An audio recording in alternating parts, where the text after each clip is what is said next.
kurum zari kang lisa ma'am nungai bri love you all ai na thing ta ai na wa mani sum wa ma hining bai da ke na te ko sida akhoi mitai masin so ukhat na ga lai do re ba ade ko sida sangai festival gi ni adu gi ni ada gi na chang ngarang da gi phubo chaibo da ngasi gi kapo khopo tieges kapo khopo si kurai da lamlong da tawri ba adi si hujuk si girang sangai festival gi light thala ga moi mi lak pa lak ta ba duna complete different story to po bari ni at least to hum to pudi moi tori governor lai ni ma lai ni akhoi gi bisho se do ke wisu lai ni mos la ga loina mak se attend to ga participate tawri ba at the same time sama na ma to fawak so khai do jing mi ahing tu musu tu moi amma mar da hindu so kudi sin nam khar police na halo halo ka hai ni ba ada aina hygienic ba mi akhoi masin jo ukhat na ga loi ba ta re ba ada stage na kaino ni da akhoi gi ne akhoi na su la na su ugum se ba security personnel yam kan su la na ugum se ko moi su survival ni hingde bu ni mo tolo ma cha ni tolo na ma imung puri ni asnau lei ni ngari lei ni thum morok lei ni masagi admission tawri ni adagi masagi tuition fee pi ni uniform lei ni chana put masali ni asaput masali ni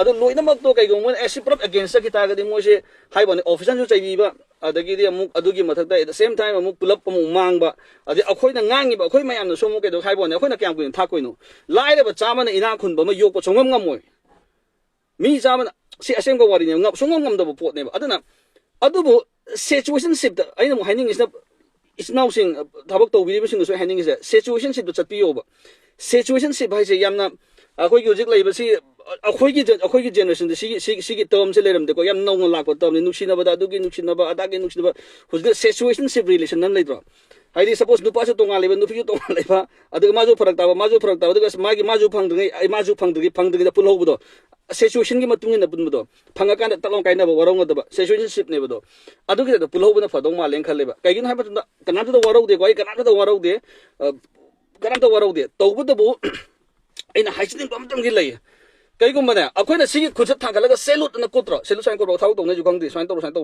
de ne ana akhona ai sel ka sai khang de ba ko ada usum akhona film da ga u da selu samai to ko ada sigi thangli ba ko selu to ba je moi da respect to ni honor to ni ba respect huge ko yamna honor to jari ne ba da kari gum sigi thangli ba khut sa kai gum sana respect ki thangli khut sa kai gum mang da le ba ko thangli ba mi du na kai gum ba ai gi horok pham gi ai gi ipa ipu gi horok pham da kai gum question to ba hora ba nang gi napa na pu kana no nang gi horok khom kari no kai na ka ngang aba akhoi se yam ka hena kaino magi usit to goi da bagi mong ga tawra ba natraga ai gi pai pu gi man da wa ngang ba ja definitely aina pok pa ngang gi su ngang doi ne ba definitely aina lori ban pi nu si di usit te ha ba ne ba yan da na ko ipai pu usit ta ba horokham usit latra ba ipai pu usit napa usit latra ba napa usit ba nama usit ba nang gi horokham nu usit ba usit latra ba sa adu mai usit ba ta ga sam ma nang lo nu pi ju usit te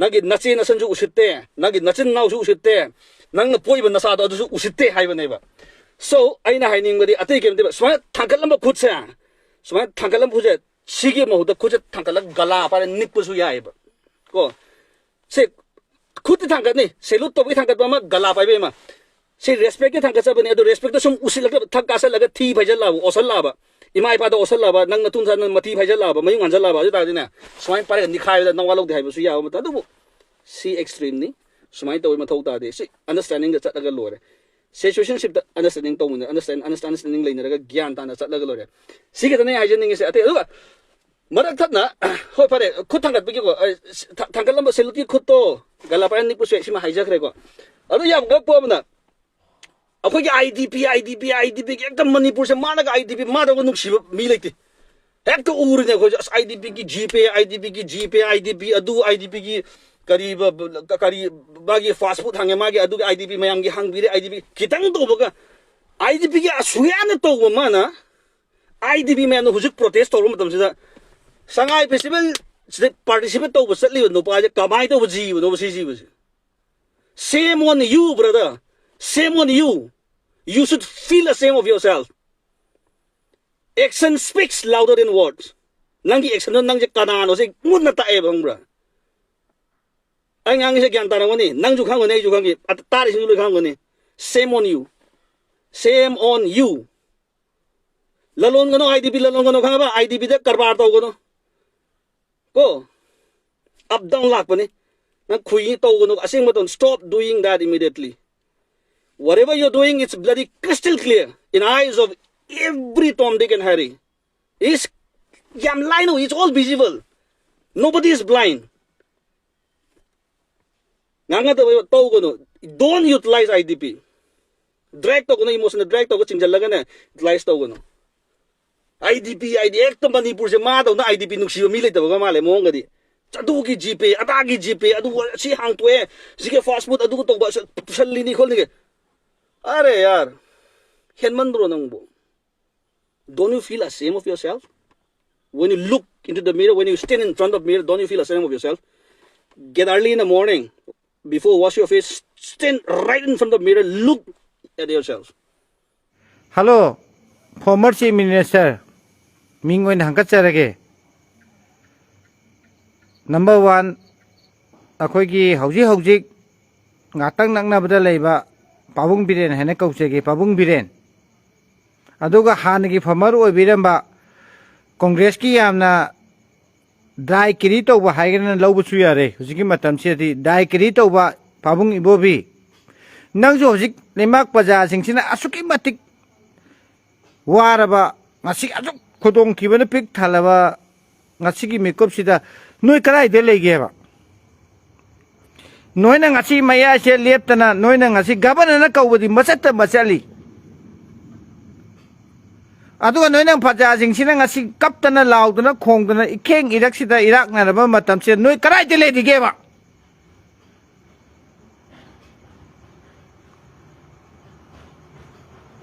Hai! Nang kari puang ngang ba bimon kai sakare. Hoje hai ba yadro. Hai ba yai ga yadega. Lai semen sana jaw ba namai ma thu MP. Nangi konung da get thilaba ese king ama waina nang yai enta yade nang hai ba yadro. Nangi security nang permission pi ba yada bro. Ngasi juno tumin lotre leri. Aduga noina hay kai gabana na kauba kai dewe chalino kauraga noina ngasi di paja sing se yade habadu noi su yade hairabani adu su noi su eje paper natro noina ngasi simai toktana angang phubi na chaibi nupi da bok ta chaine kan thalini aduga noina kandu ta tre noina chumin lai chele phabok sai khai yogi dore masi kumai to ba adu noina hay ngale ga bo Why Mushajalagani Canada with people in get what of the book to know the Kayum Amata Kiliber to Wangam the people in command Hindori Habanida. No in a bull leper you hand talk no haba. How did the Namale Bakit and Matanging Bidaga, Nugi politics ki Canabado, Tado Piro Imale Baxi am Tina War haba. Tau we are in a number of Salini, Aduvangasi ITP sing Hibatarini. Mojing Sibunga Sis minus how Resica Madame Ginohava. Sija Munoina Sigis is no Tawito, Taito in Tokton Labita Ragadi, Comaito Doriga Heavenida. Naibadi Puza Elangam, Gomang it Tabo and Bay, Adubo, Mazusu, Aining Asiming, Palaga Hajeri. Nogi policeman Makari, Kanoma, how Hagadra, Hekwan Medo. In the Senate paper, Hibatari, how Hibadi. Adu Sumana, Mingo the Nupina, China, Kangumba, Nuxitan, a Canberra, way, any way, Adu Towi at the Bodlu, put a McMana Pidana, a quite inning Toki Jagai Oxala in a Trava. And then knowing a sit river, Yum then Tum the Lady, in my bench, announcing, pick up Tosi. Nasiti Puna Homina, more than at a time, Bagi, a quite a more than at the engine Bivasu La Lava. Civil Society Organization, Punamak, Tamoy Sing a Tabak Torina, Hena Tamoy Sing a Tabak Tomina, Ya, they have a Sikangala cell.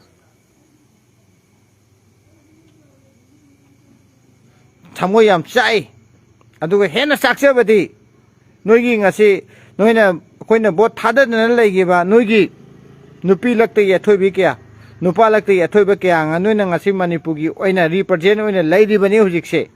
Other Nugi Nakaidegi, Nugi Saitegi, a quite inning told us a mito was it the Yade kind of hiva, Noidegi, Pressless, and Masulate, to Mintas and the lady. No yam patego, no haying, so then I know Kudong Tiva Amadi Soyan Tarakani. A quaint a hingy but say, a quiggy now Imaleba Iram Damgi, a quick proof Jatigina. akhoi puna khunda le minari ba khoi gi ne noi nga si khang de nga si gi nu mi se khwai de gi maru oi ba nu mi chama oi de na le hawra ne nga si de gi hawrak pa sina pu ba thang ma ngam da ba tam thi ba thok dok kya tholak ani ha ba se nga si maru hun gre thagali emile mrak ta gi sono phono ni noi de hai bi ba adubu madugi maming du kari kari kari maming du kari madi gabana da bokan ngang bang amine madi mapalam da chuma thabak se yeng de madi la hlau su yarak pa yai mama lebak nung siba mi oirang mane he ne thagale maming du kaino kaw gore nga tang da khoidau siam sawat pa heman ngira ba chuchindro haibra kaino my dear akoi gi kaino hello akoi na yamana hanbiram ba yai adubu thagali aina aise nang se kari go matam da usigi ning thoni kaina mayam na haina ba nang bu usigi ning thoni na khalu bana nang di usigi ning thau oiram dra nang waina thagali ngasi nang gumba angang oina larik haiba natra haita ba du tongan ba mani mama lebak maram nungsibadi noi gumba yamna important oy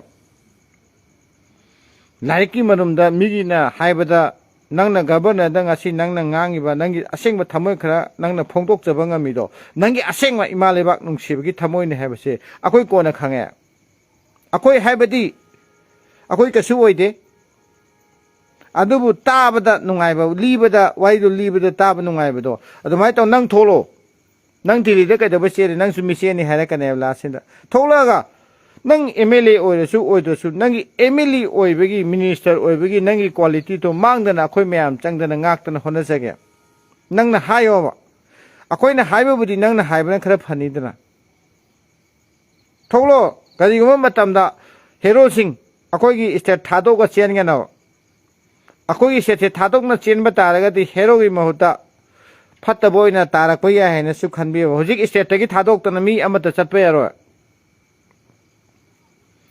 Manipuri Sessidagi Kanago Amatana Siri Tadogo Chatpayaro, Madu Miseno Logone Lagi Masao Gera Pitribi Masao Gera. Ojiktoiba Manipuri Irang Sigilo Sandana Kanago Amatana Manipur set Tadogo Chatpayaro. Masi Ayo Orderni Masi Imaleba Shivagi Jotin you order now. Masika Masian Toki Bataga di Madu Akoi Punamaki Daita Mana Puga Devane Imalebaki Lamdam Tadogo Kanago Amatana. Atop state chatpa yarwa madu kai guma chatpa taraga di madu akoi punamaki enemy ne spy ne lawgana masi pasne ne ore joina tawgana hawjik imale baksi hujik kyam kuring asai ayuktagi hujibokta tawriba singsida noina chathoga leiba habado mission hena sulorpo ya yumda come back home back again pare aduna akoi ngasi haje ningi sini ngasi su Govinda Sriam Singh Haidane Nogi Pabo Mangatra Tugai Bagidudi Noya Dungandra Nasidi IDB Sing Sina Sahi Aniga Makai Chapchan actually Yaurama Matam Sida Lady Buzzing Sida ESNing Tau Amoina Politically Oina Nuning Tomo Avenue Came to hide Nang Tuminta Seleke Nang public company leaders in Nang High Rodana Adwa no in the police family vision housing. High de Canadi. Adumai Kai Canado no Kangi. Aduna ne. No say. Last in the net. So my chum told the Mexico Yori. Mexico Europe, but the giddy. No, you may lose Saxonico. Idea top plant only a tobam powder. And a quite okay. I'm sorry, high no shoe governor to the. No su represent Ojik my security the gear security and tied to it. Pujala Tamamuya, Mamma, the Kupang of Salamaga. Saktu Yang, Saktu Nang on the Nanga, I possessing a Suwara Matam, the Nanga, Sakata Nata. I do high bangam, but Kaino do hang them to the box. Chalok, now I look in. No more than a two number tone. My Kutata might have to figure. And the meaning of Sitana Tole, Nanga Tore. I don't see Angang Pure. Angang, I never knew to guy driver. No, not to break it, look, high doctor, Sang Bayer, so no in a palm, music I know. ပৃথিবী